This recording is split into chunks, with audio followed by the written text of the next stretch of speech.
So I was asked, what is one of the worst mistakes you can make after completing welding school?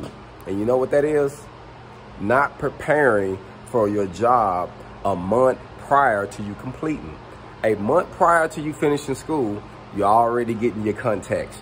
You're already calling jobs in the area. You're already figuring out what type of weld testers and what they do there.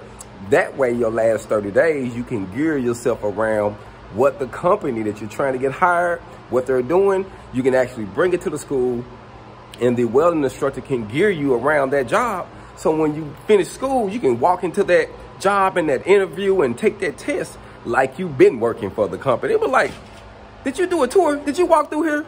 Hey, because they feel like, how the world did he know our whole process? Because you use proper preparation, prevents piss poor performance. You got on your grind 30 days prior to graduating. And that's the worst mistake anybody can make. Because after you finish welding school, you want to dive straight back into it to keep it hot on your mind. If you wait a month, 2 months, 3 months, wait too long after school, you're going to have to get a refresher, fam. Keep that in mind. Hold on.